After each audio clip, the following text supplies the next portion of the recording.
racing, as Andy Jensen would say. That's what we talk about right here on Between the Slicks. What else would you do between slicks? Drag racing, definitely. Look, 2020 is just about over.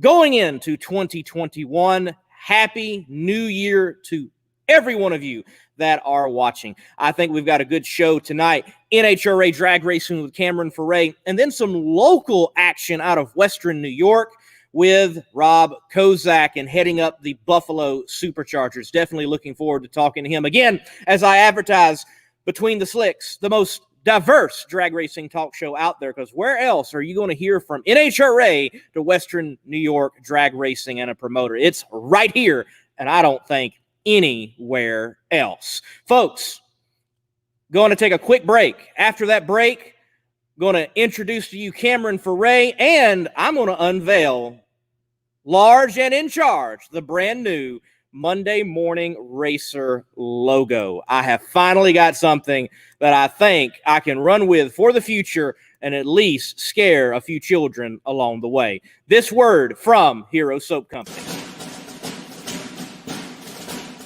Hero Soap Company is a veteran-owned establishment that produces all-natural, essential oils-infused soap that is sold with a portion of the proceeds supporting other veteran groups. Hero Soap Company. Heroes supporting heroes. Be a hero yourself and buy a bar and let freedom clean.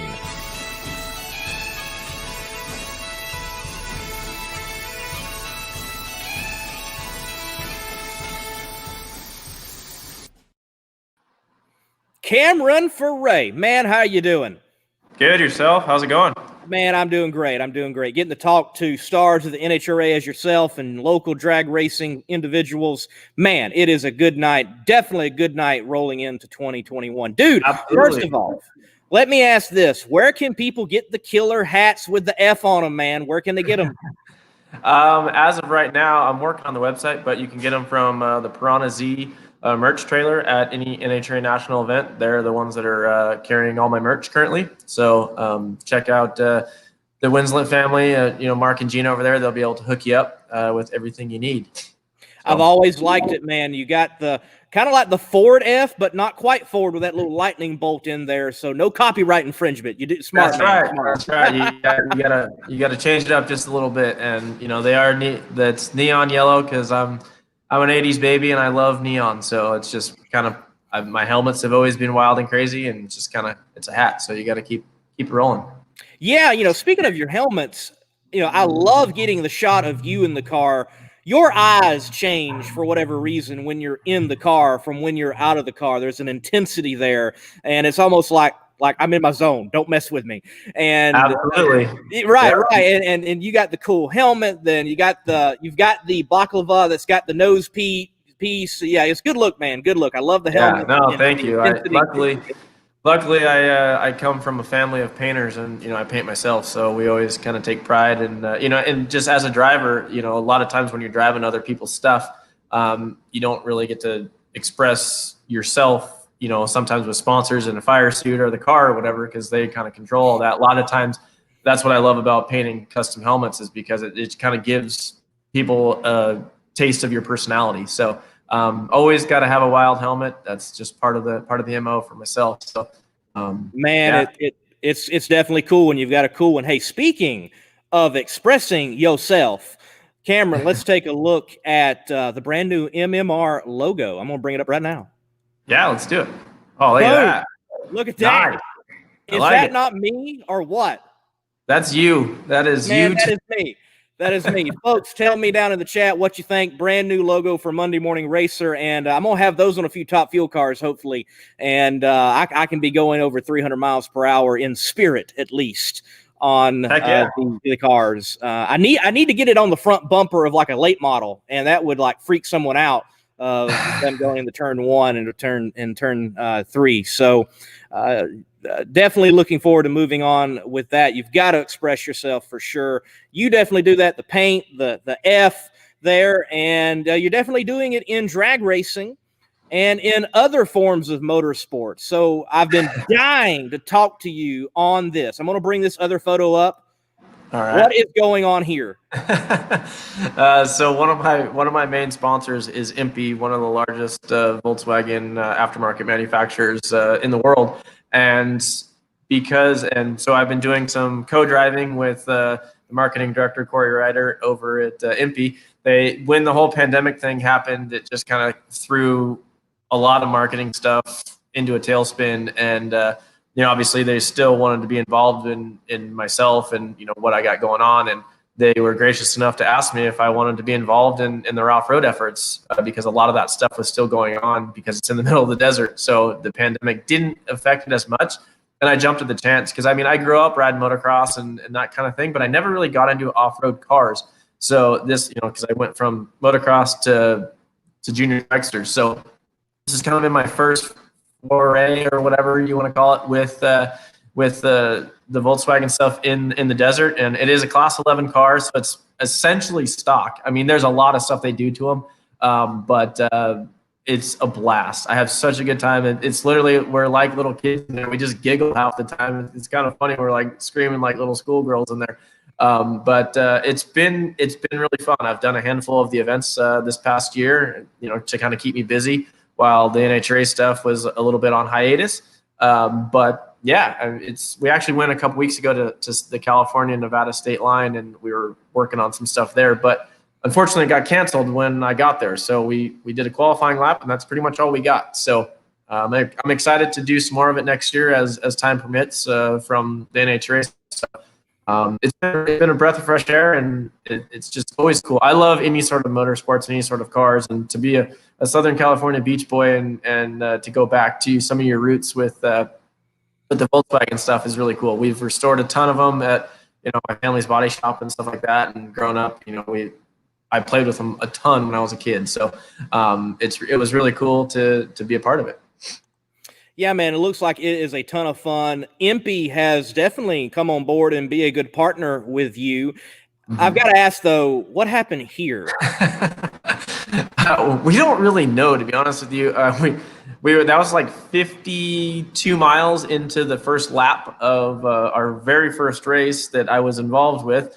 And we came onto this fire road, and he was clicking third gear, and he said, "Oh, no, we're in trouble." And the rear of the car kind of squatted and turned, and it lost a wheel, and basically we were ass over tea kettle at that point and started barrel rolling on a fire road and got stuck upside down and had to sit for 4 hours in the middle of the desert. So but for some weird reason it oblonged. We must have hit a rock or something, and oblonged the wheel, and the wheel actually went over the lug nuts and stripped the threads off, and once it came off, it just dug into the dirt and turned us, and over we went. So, but there's a ton of safety stuff involved. So, we were both fine, and we look back at it and laugh at it now. And we actually, another race we ended up upside down too. But oh well, that's off-road racing. So yeah, that's off-road racing. That's allowed. That's expected. Like you haven't. Oh yeah, that's what I told him. I'm like,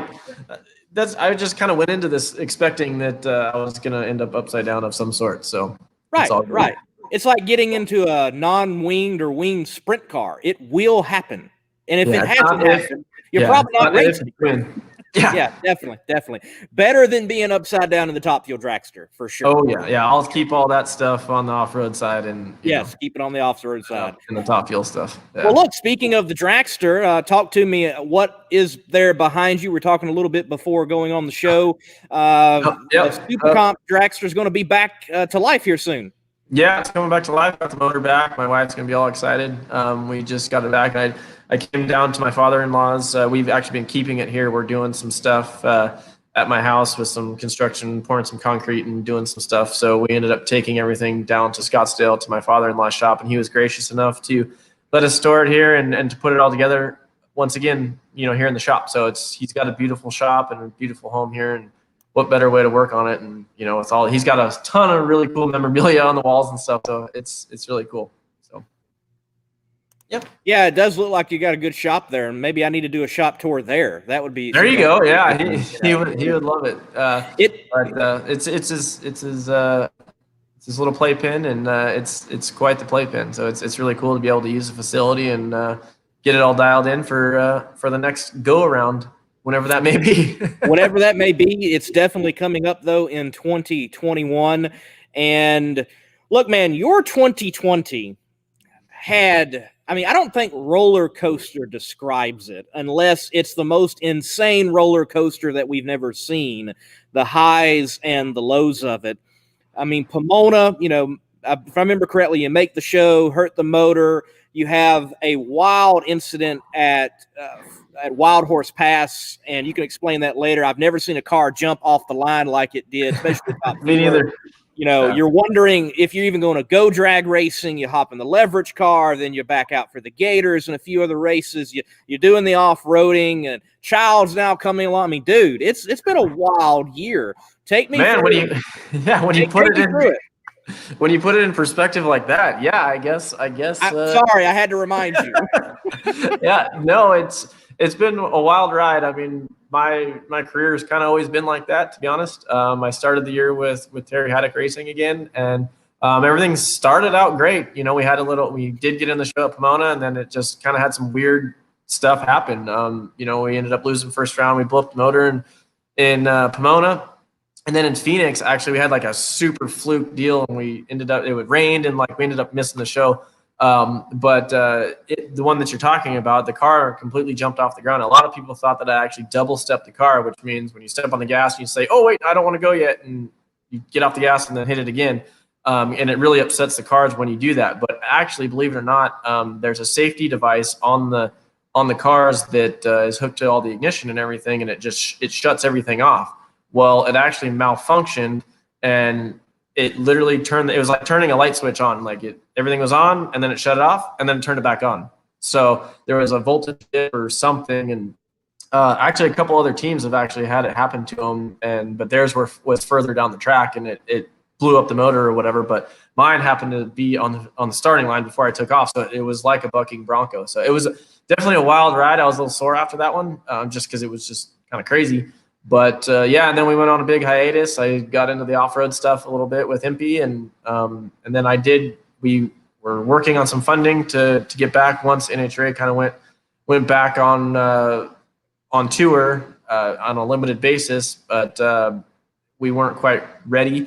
So I got a call from the Leverage family, and they asked me to fill in for their driver, Joe Morrison, over the U.S. Nationals, because he's working on some Rookie of the Year stuff for this coming year, believe, and he couldn't do too many races. So they asked me to fill in, and absolutely. I mean, I'm going to jump at the chance to drive a Top Fuel car. I had planned on being in Indy that weekend, so it all kind of worked out. And anytime I get the chance to step on the throttle of a nitro car is a good day in Cameron's world. So, and then yes, we are expecting a new child. My little guy, my little son Jet, he's 2. But we are expecting a new baby girl here any second within the next couple weeks. Could be today, could be 2 weeks from now, 3 weeks from now. So any point in time. But yeah, it's been wild. We bought a new house in the midst of all of this too. Wasn't expecting to do that, but we had an opportunity that we couldn't pass up. And yeah, we actually bought a house on the street that I grew up on in Huntington Beach. So it was really cool to go back to my roots and end up there. So it's been wild. Yeah, it's peaks and valleys for 2020, it's for sure. So, but it's life. We just live it, and I'm excited that and grateful for the opportunities that I have had through this whole time. So it's been really cool. You know, peaks and valleys, you got to deal with it sometimes. You definitely do. And since I brought all that up, Cam's having flashbacks now, and he's a traumatic experience now getting on the show in a few months. PSD, I'll be go running and bury a hole in the backyard and go jump in it. Yes. Hey, Joe Hall is down in the comments. He is already asking, looking forward to 2021. So is there anything definite, anything that you're looking out there for, and how are things shaping up, and being, I think, we're 70 days away from Gainesville at this point? Yeah, I do have a couple options that have presented themselves to me, but we're just seeing if things can work out. Nothing's for sure, to be honest. Sponsorship is very, very hard to come by right now, and it costs a lot of money to make these cars go around. And I want to be able to go out there and do it right, and just not. And, I'm really grateful for every opportunity that I've had so far. And, I can't promise you I'll be at the first event, but it depends on what happens in the next couple of weeks to see where I'm going to end up. But I'll make it a promise that you will see me in some sort of a nitro car this year in 2021. So. Ooh, some sort of. I like that. Yeah. I like that. I understand, man. I'm trying to help 2 teams right now find sponsorship. And yes, it is tough. Like, I'm wondering if ski mask and brown bag is going to be like a worthy thing on the side of the car to get some. Oh, totally. I'm just wondering at this point. Yeah, a lot of people don't understand what it takes to do this stuff. And it's not just, hey, give me money, I'll put a sticker on the side of your car. I mean, there's so much back stuff that goes on, business to business opportunities, sales increases, promotions, things that you do. And, that's like the stuff that I do with MP too. I mean, it's not just a sticker on the car. We do a lot of work together outside of the racetrack. And, that's kind of where the sponsorship a lot of times comes from. And you just got to dig deep and find those. So, I'm still working with MP, and, I'm super grateful for everything that they do for me. And hopefully we can grab a couple more brands and make a lot of this stuff happen. So it just really depends on, the budgets for a lot of companies right now are kind of like in limbo. So that's kind of why I'm just sitting here waiting. But yes, I will go racing this year. I just don't know what it looks like. And I do have a new daughter that's going to be born here any second. So I got to make sure I always have to make sure my home life is dialed in before I can go play. And, yes, as much as we strive and make all this stuff, try to make this part of our living, got to make sure mama and my family's dialed in before I do anything. So, and it will be, it's just, it may be later, a few races into it or something. Smart man. Good thing to hear that the priorities are straight and set in line. Speaking of priorities, though, I mean, your wife is behind the wheel. I'm sure she's biting to get back at it. And I'm curious, have y'all ever squared off head to head, and what might be the win ratio if y'all have? Believe it or not, no, because she's driving my car, or what she likes to call her car now. So I don't have a super comp car anymore, but no, she does a really good job, and she's chomping at the bit. She's like, I want this baby out of me so I can get ready and go racing. So we'll probably end up waiting till this summer until she gets back in the car, just because it's a lot to have a child and to get all that squared away. So we've made a lot of changes, and there's some changes coming up in regards to our sportsman program as well. So yeah, I can't divulge a lot of that yet, but yeah, we will be going racing. It's just, with new trailers and motorhomes and cars and things like that, there's some stuff moving around. So, but with us being on the West Coast, there's not too much racing going on right now. So, nor will there be in the next few months. So we kind of have a little bit more time than I guess the East Coast would per se. There is one division race in February, but she wouldn't be able to make that one anyways because of the baby. So, cool. Joe does ask about that engine being fixed. Joe, it's fixed, and they're going to be able to go back racing. So, yeah, it's right there. Can you see it? It's in there. There we go. I just bolted it in about 20 minutes ago. It's not quite finished, but I took a break to do this. But yeah, it's in there. It's ready to go. It's fresh, ready to rock and roll. So, yep, it'll be started tomorrow, and sitting here waiting in the wings. So I'm going to bring this comment up, and I forgot that someone might say something like this, and I want you to speak to it because I have not been able to get Steve Torrance on for an interview or to ask him, but I've been able to see things behind the scene because, usually where you're at, I'm also hanging out kind of the same places too. And Jim asks and says, when's the rematch with Steve Torrance? And look, man, I'm just going to let you answer that and clue everybody in on what the relationship really is like ever since that Pomona incident. Well, as far as rematch, if you're talking about rematch on the track, we've already actually had one. I raced him, I believe it was in Houston this past year in round number 1. And if you're talking about anything that happened outside of the racetrack lanes, there probably never will be a rematch when it comes to that, because believe it or not, Steve and I, like, we don't have any beef. It was a thing, something that got blown a little bit out of proportion, and it was a heat of the moment thing. Him and I are, we're good. Like, we actually talk quite often, and it's all good. And we're competitors on the track, of course. We both want to win, and he knows that when we race, I'm out there to win, regardless of what kind of car I'm in, and he knows that he's out there to beat me. So we have a mutual respect for each other, and and I'm not saying that just to be political, but we are super cool. Like, we talk at every single race, says what's up, it's all good. So I mean, it just was something that was a heat of the moment situation. Yes, it shouldn't have happened, and we both know that. And he did immensely apologize personally to myself and everything. And so, yeah, we're all good. So sorry to break it to you, but we're all good. Right. People don't always get to see that behind the scenes element. And, if I'm not mistaken, Steve was one of the first, if not the first driver when you came back to Indianapolis after missing Indy 1 and Indy 2 or Indy 1 or 3 or however many it was, to actually come over. He came over to the Leverage pits and, was chatting with you. And I saw it at Houston, or excuse me, I saw it at Enos as well. So, people just don't get to see that in that moment. I mean, and that's fine. I mean, it's a sport, it's a rivalry, or if they want to make it one or whatever, we can play up into it. Like, it was funny when we raced in Houston, everybody thought we did this parade that we were both standing in the back of a truck, and everybody's like, oh my gosh, are they going to fight? But like, we were joking the whole time. And it was funny because I told him, I said, I was actually going to write deep on the side of the car as a joke.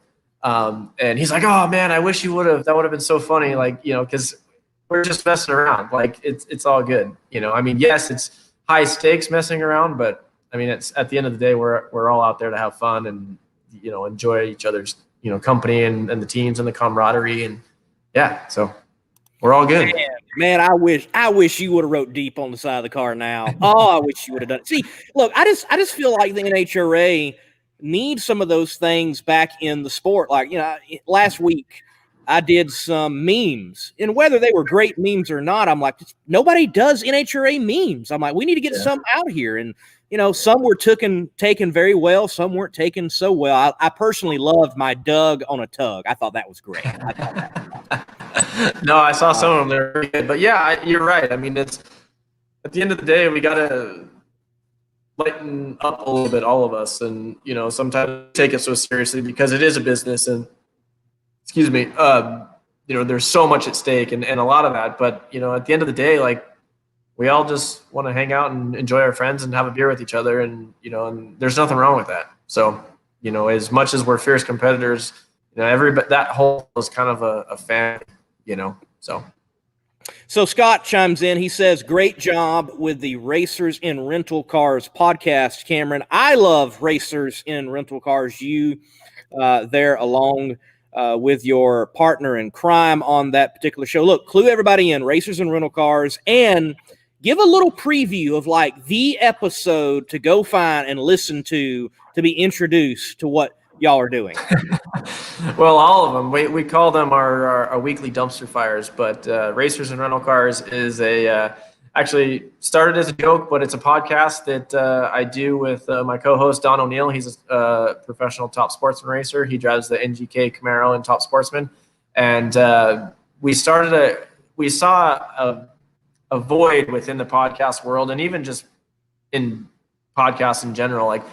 Everybody always talks about sponsorship and how to get them and, like that, but nobody really dives deep into it. So we call it Racers and Rental Cars because we drive other people's cars, and there's always some sort of shenanigans that goes on in a rental car. For a lot of people that are in the world of racing, they kind of know what I'm talking about. But we do dive into motorsports marketing and business and how to get sponsors. And we also have a ton of guests that come on.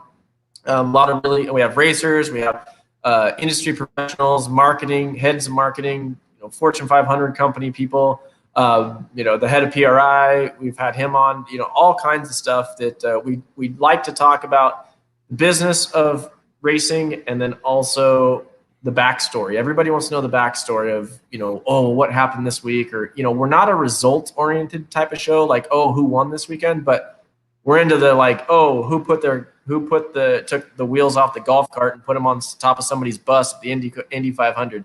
It's not just drag racing. It's Supercross, it's late model, it's NASCAR, all that stuff. We kind of roll it all into one. So it's, like I said, we've been doing it for a couple of years now, and it's a weekly deal. It's a 5-star rated on iTunes. You can find it on Google Play, Apple iTunes, pretty much anywhere you find Stitcher, your podcast world, Spotify. So check it out. It's a good time, and I thank you for the kudos. I appreciate it.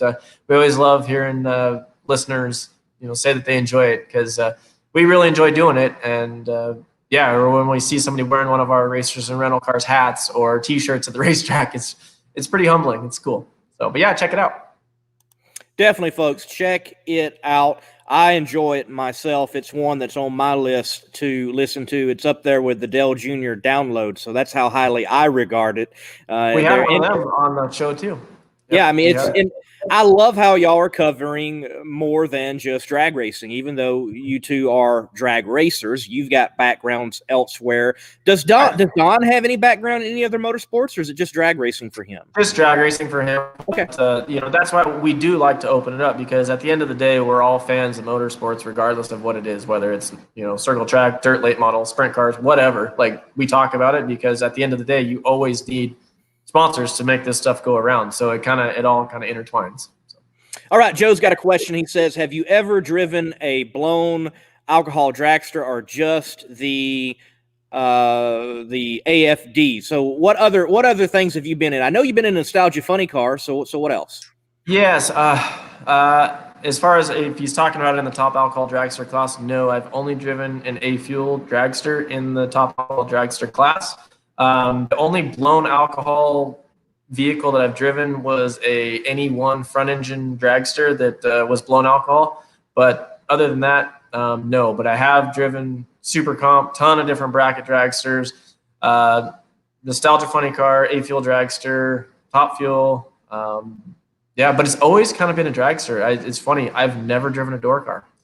A lot of people think that's kind of funny, but I've just always been, they're like, why not? I just never had the opportunity. I'm more than willing. I want to drive a pro mod. I like that. My wife would think I was pretty cool if I drove a pro mod. She loves pro mod, or even pro stock. So I would be up for the challenge, but it's just never, I've always kind of catered towards whether it be a funny car or a dragster, but center steer cars, I guess. Yeah, but right. I'm cool with any of it, but I'd be up for the challenge. But yeah. So. Well, there needs to be a Racers in Rental Cars swap with yourself and Don. That needs to happen. Put Don in Nitro and you in the top sportsman car. Yeah, we banter about that quite a bit, and he says, you can't drive this thing, and then I tell him the same thing about a top fuel car. So, it's all good. But yeah, I would love to drive it. I would like to have a super gas roadster at some point in my life. Just, Angie, she could drive the dragster, and I wouldn't mind having a 990 car or even a top sportsman car, but that'll be later on when I'm done with the nitro stuff.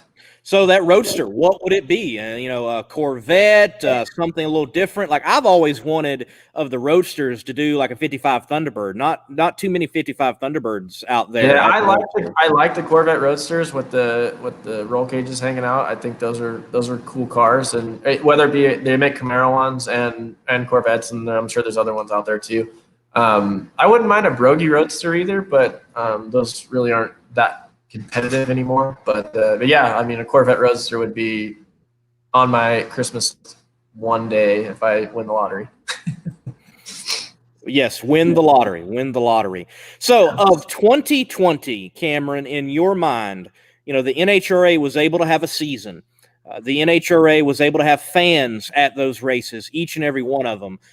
What do you think is the top NHRA moment in 2020 that, moving on from this year, that's the moment that the NHRA can place its hat on and say, hey, we had a good year and this is the moment and this testifies to it? Ooh, that's a good question. I guess I would probably have to say the fact when they did end up losing Coca-Cola or Mellow Yellow at the time, and then they were able to secure a new sponsorship for the series that quickly with Camping World. I think that's pretty cool. That just goes to show you that there is value in NHRA drag racing, and somebody sees it and they're eager to explore it. So maybe not for Coca-Cola anymore, but for another platform. And I'm excited to see where that goes, to be honest. And I will give kudos to NHRA. I mean, everybody has their opinions as to what should have happened with the series and this and that, and races canceled, no fans, whatever you want to say. But at the end of the day, there's a lot of moving parts to this stuff, and I feel that they did a pretty good job as far as getting stuff done. And I mean, sure, they had to cut the payouts, which is a big deal. Smaller teams like, that I was involved with, but I mean, at the end of the day, there were still races, and other teams that had contractual obligations were able to fulfill some of their contracts. And I think that's a testament to NHRA. And so hopefully, we won't have to deal with too much of that pandemic stuff next year. But I would say being able to pick up a new series title sponsor would be my number one moment of the year. That was a huge announcement, and I hope in years to come, we look at it and we say, hey, that was a landmark announcement. That was a pivoting point for the NHRA to the bright future that I hope we will experience for professional drag racing in the NHRA. All right, Cam, you're out there doing your thing. Wife's doing super comp. You're out there in the top fuel dragsters. You're able to go over 300 miles per hour, be competitive, make ESPN highlights even on occasion. So. Yeah. Right. So literally. Yes, literally. So in a lot of respects, dude, you're living the dream, and you're living a dream that a lot of individuals would love to live out. Nonetheless, you're not making every round or getting the win light in those races, and not hoisting the Wallies. What is it now that you've been doing this for a while at a professional level, other than money? I know someone can say, oh, it's money. There's got to be more to it than just money. What does it take to go from where you're at right now to the level of Coletta, Torrance, Schumacher? What is the difference? What's the gap? I mean, I hate to say money, but I'm not gonna say money. I'm gonna say a partnership with a company or a brand that looks at the sport in general in a longevity kind of a way. Because if you just get a flash in the pan sponsor that is just there for 1 year, you can't build on it and you can't do anything. Like if you could get a deal that was a 2, 3, 5 year deal and turn into like somebody like Budweiser, 20 years in the sport, that's when you can really start to hunker down and get the good crew chiefs, because you have the budget and the crews. And I mean, all of that stuff. I mean, the crew that I had on Terry Haddock's team this year, I mean, they were all volunteer, but they were really, really good at what they did. And they just did it because we love it. And, and that's okay. But sometimes, you got to have quicker, faster, stronger, right? It takes money to make the world go around, or sponsorship or, product, whatever it is. These cars don't run on enthusiasm and fun, unfortunately, because if they did, I think the team that I drove for last year with Terry, in the last couple of years in Top Fuel, like we probably would have won the championship, because if they voted it on that, because I mean, as far as hard work and dedication, it's not that. I mean, we're giving probably more than some of the bigger teams, because sometimes those get mundane. That's their 9-to-5 job. We all have 9-to-5 jobs. A lot of people don't realize that as much as I strive racing to be my living, I also am a college professor. I teach an automotive trade at the local community college during the week to be able to go have fun on the weekends and and pursue my passions of racing. So until that big sponsor hits, I kind of live a double life, and that's okay. I'm not complaining at all. I live a great life, and I'm very blessed and fortunate for that. But I know that's kind of a roundabout way of saying money, but you do need some sort of partnership or backing that believes in the longevity of what you're trying to accomplish, because a one race deal isn't going to get it done. No, I like that. It is money, sure, but it's not money in a one-time check. It is longevity. I can see the difference there. Yeah, sure. I can go hire, like, for an example, I could go, sorry, if you hear the jets, there's an air base next door. But if you, like, for example, like, if say I had somebody gave me a ton of money for one race, you go and hire the best on the planet for one race, may not even get you down the track, because the parts and the things that are needed to be able to make it all happen. So it takes a little bit of time for all that stuff to kind of gel and to mesh. So that's kind of what I'm trying to get across. Awesome. Definitely, man. Makes a lot of sense. Thank you for that insight. Well, Cam, look, thank you for being on here Between the Slicks. I want to thank you in front of everybody personally. You've always been a cool dude and had time for an interview. You even on there wrenching the car. You're not just a driver. You get dirty. You get in the muck and the mire. I like it, man. And thank you for how good you've treated me. I appreciate that, and including me in things, for being on here tonight. Look, plug yourself one more time. Where can people find you? And, tell them where they need to pick up the phone to put some money down on the line to get you racing. Yeah, absolutely. You can always reach out to me just, via social media. You can just search my name, Cameron Ferre, or Instagram, Cameron Ferre. Hit me up on messages. I do get a lot of messages asking about sponsorship, and, even for somebody that's looking to get sponsors for their program, like, I'm more than happy to help, which kind of relates into the podcast a little bit. We do a lot of that stuff through the podcast and help a lot of people as well. But yeah, if you're looking to hit me up, just always Instagram, like I said, Cameron Ferre, or just even my email. I'll give you my email, CameronFerre748@gmail.com. It's pretty easy to find me. There's not many Cameron Ferres in the world, luckily. Definitely. But thank you very much for always being super cool to me as well. You're always in there and making sure you get all the nitty gritty, and I appreciate that. For the little guy, a lot of times, sometimes we get overlooked, and I appreciate you making sure that you get us involved with all of your stuff. So I'm greatly appreciate it. And Terry would probably have the same thing to say about you. We think really highly of you. So I appreciate that, man. And like here recently, I tried to get some, big names on the show, and didn't even get phone calls, back.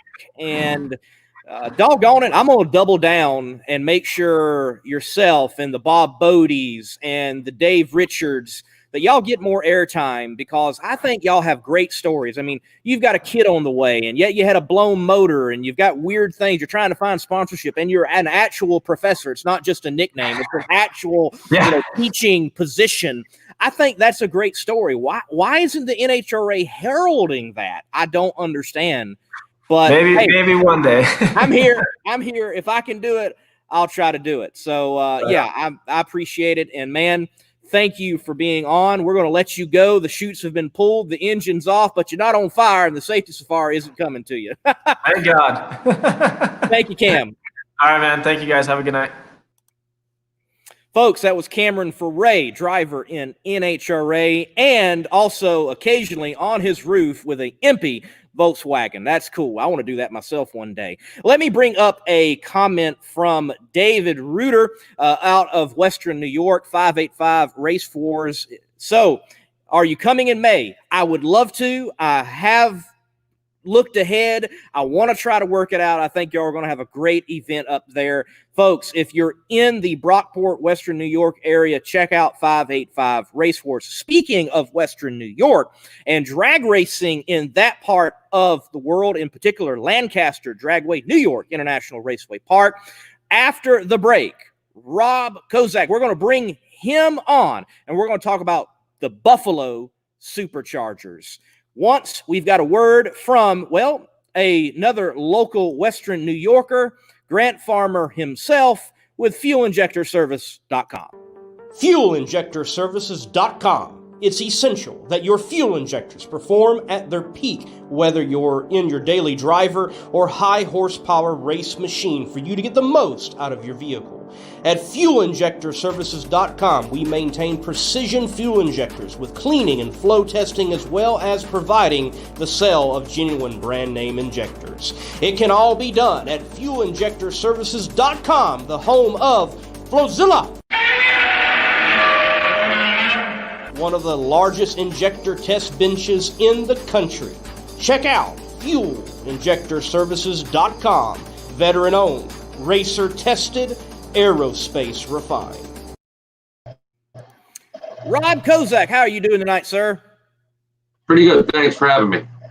Man, it is good to have you on. I had Grant Farmer on earlier in the year with Buffalo Street Outlaws, and I've been noticing the uptick in Buffalo Superchargers activity on Facebook and on social media. And I was like, hey, I need to find out. I want to get somebody on. I want to give some exposure. I want to talk about it. So first and foremost, Buffalo Superchargers. What in the world is it? What are we talking about tonight? Well, before I started the Buffalo Street Outlaws, I had the Buffalo Superchargers probably about 5 years before I did the Street Outlaws. It's all blown alcohol cars, all front engine. One of them that we do run, we do let a injected nitro car run with us. And back then when we first started, we were running on an index, and it was basically an 8-car show. It was similar to like the old Wild Bunch. And we would just run basically at Lancaster, put together a few things with Empire, and did a couple different things, but it's a show for the fans. It goes back to the way drag racing used to be. It was affordable for the racer, affordable for the fans. The problem with drag racing now, and why the sport is actually failing, and I don't care what anybody says, the sport's dying. The sport is dying because it's too expensive. It's too expensive for the fans. It's too expensive for the racers. So we came up with an affordable way for fans to come locally and see some loud, obnoxious, blown cars run where all of our guys got paid, and basically the large purse was at the finish. So the guys who made it to the final were able to run off for some money, and people were able to see cars that weren't at their everyday local track. The problem with drag racing now is that your local tracks have basically become car clubs. They're car clubs for bracket racers. No one wants to see bracket racing. I don't care what anybody says. Bracket racing is a great part of the sport. Don't get me wrong. It's great, affordable for the guys who want to do it. But for people in the stands, they don't want to see that. So we decided to put together a show that people actually would want to come see. And by doing so, we were able to get a nice group of cars together that would come to the track, put on a good show. The track itself was able to get some money off of the grandstands, which are normally empty. I mean, you go to your local Friday, Saturday night racetrack anywhere across the country, they're empty because people don't want to see, and they don't understand bracket racing. So we went back to the way drag racing was supposed to be, and it became very popular, but a few things changed. Ownership of the track we were running at changed. Management of the track changed. So at that point, I put together the Buffalo Street Outlaws, which was similar, a heads-up thing, but it was more going on the stupid show Street Outlaws. It was more of an offshoot of that, which I wanted to grab people. So doing that, the Buffalo Superchargers kind of went to the side a little bit, and the track itself at the time couldn't afford both. But there was such a large involvement locally with what you would call street cars that kind of took over. And now at this point, last year, I started tuning a car for a friend of mine that was driving a car for another person, and going out there and running, we had nowhere to run. We have the 480 class at Empire, which is great, but you want more places to run. You want to, people, most drivers and most people that get into this sport are show-offs. They have an ego, and they want to show that. So shows are better than racing. Yeah, you can go out there and win racing and be the great guy. You can be whatever, the king of the sport, but that's one guy. I didn't care about one guy. I cared about a bunch of guys that I considered my friends. So by putting this together, I can get a whole group of guys. And now we're getting guys, not just locally, we're getting guys from Connecticut, from Massachusetts, from Michigan, Ohio, that are interested in running because their local tracks aren't doing this. And they have nowhere to run with the types of cars that are, blown alcohol altereds, front engine dragsters, old top sportsman or pro modified cars, gassers. They're very limited where they can run. So by doing this, we're giving them a place they can run. We're giving them a place that they can get paid and go out and have fun and put on a show for people, which is most of them that's what they want to do. They want to do long, smoky burnouts. They want to bring the backup girls. They want to make this something that people come to see them. And that's what's missing in drag racing. The sport of drag racing is being killed by the NHRA. NASCAR is being killed by NASCAR. And the place everything grew was at your local track. And that's what we're trying to do, bring our local track back. Well, the local tracks definitely need more heads-up programs. I love bracket racing, but I'm a drag racing fan, and I did bracket racing in juniors dragsters, and I understand what's going on, but to bring someone new to the track and try to explain bracket racing is tough. But when you bring them to the track and they get to see a car like this do a long, smoky burnout and it's heads up, that's a game changer for them to experience something like that. Yeah, I mean, we got plenty of cars locally that, Tom Roshka, he's got a fistful of dollars. It's a 23T altered. I'm not sure if you remember Frank Manzo. That's a guy from Ohio. The previous guy's from the Connecticut area. These are guys that are interested in coming because they got nowhere to run at their local track. Right there, he's running at Thompson. That's Ron Svezik. He's locally. That's Lancaster.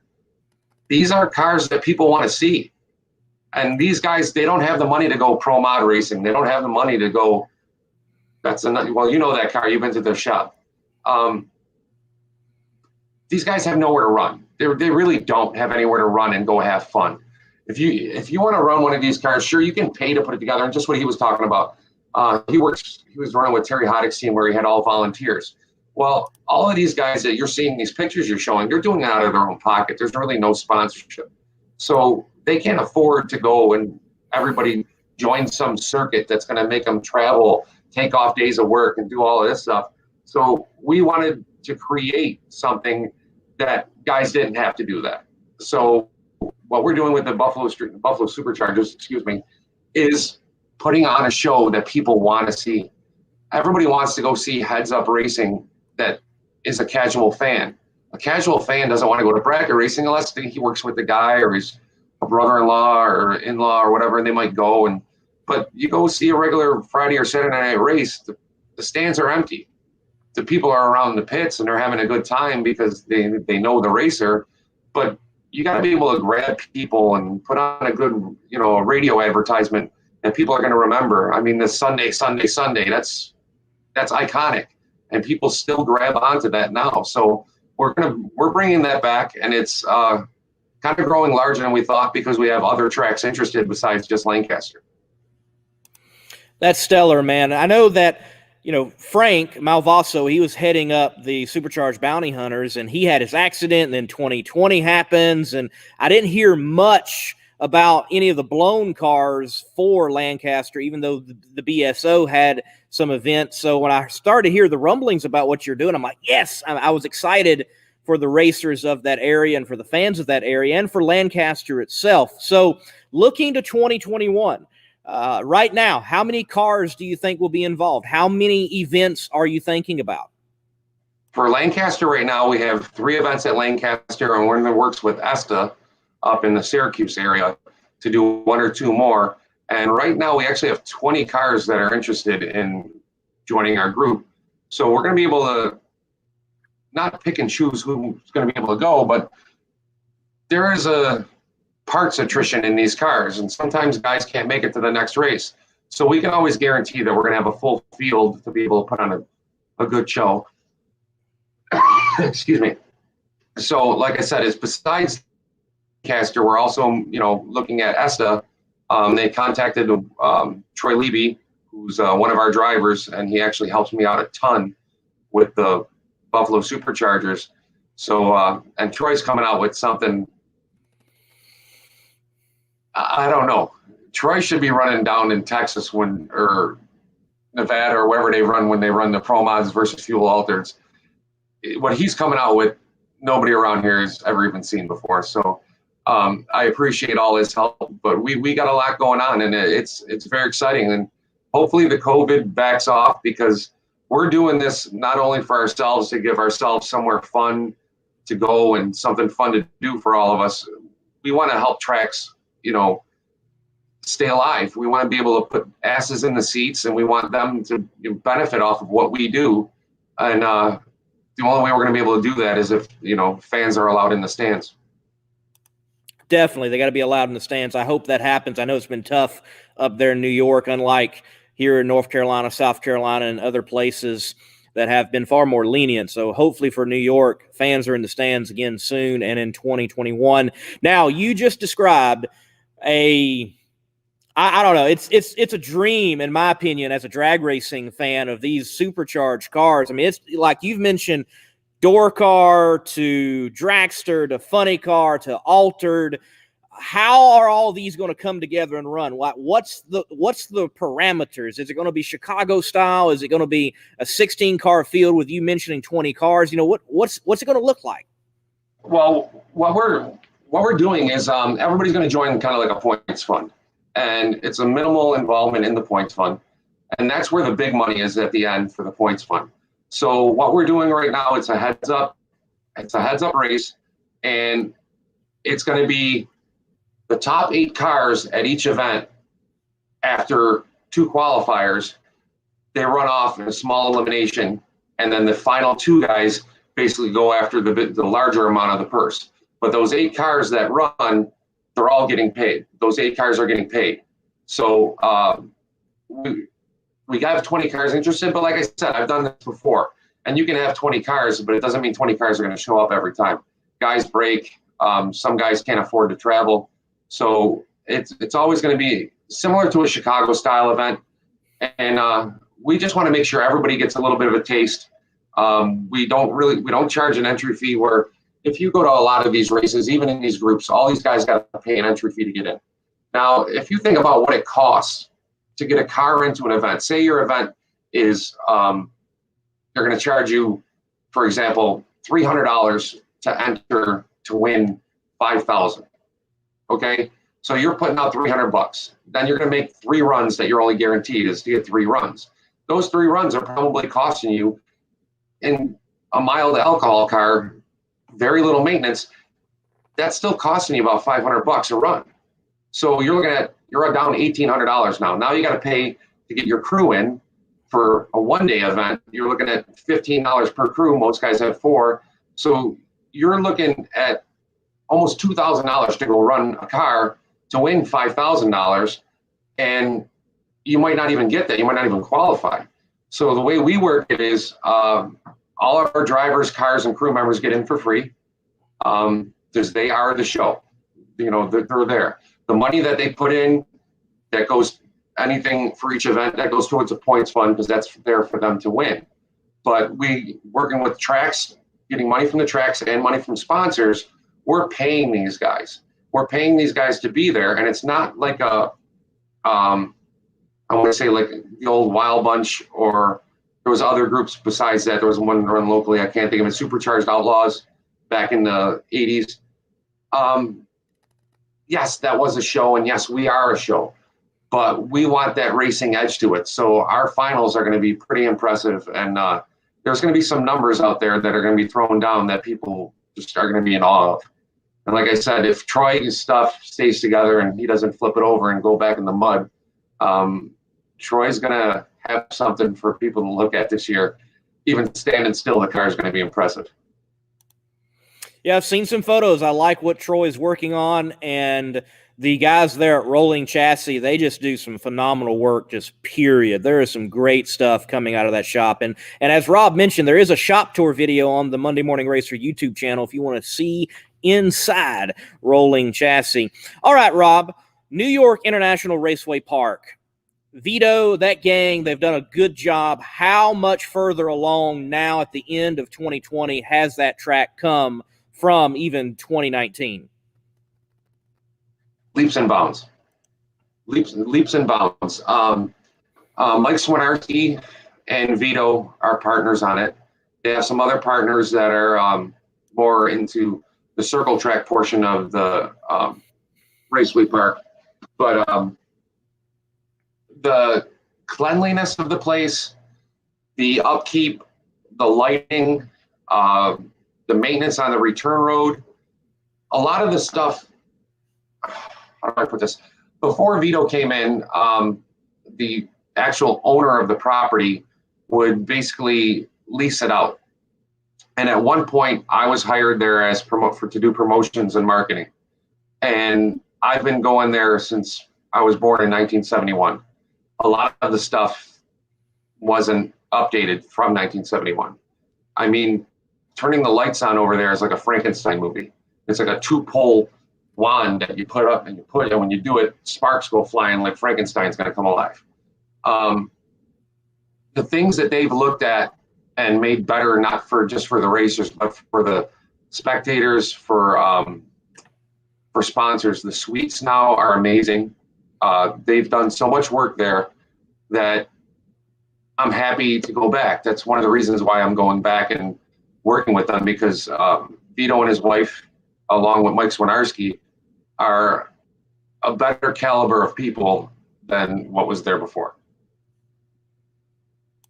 There you go. Good to hear that for New York International Raceway Park, Lancaster Dragway. Rob, we're going to end on this image and this question. So this car right here, and shout out to Kristen Rubel Photography.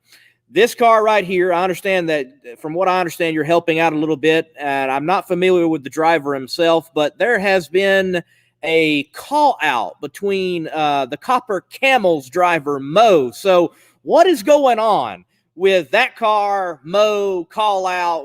What's the lowdown, man? Okay, my best friend drives that car. His name is Chuck Getz. Chuck's been driving some wild cars since back in probably early 80s. Injected nitro cars, front engine dragsters, you name it, Chuck's driven it. Even like a crazy Volkswagen he's driven before. The guy who owns the car, his name is Dale Versey. Dale's a very unique individual, to say the least. And around our area, Mohammed Al-Faki is one of the best small tire racers around. Anywhere from here, Pennsylvania, New York, he's one of the guys you want to go after.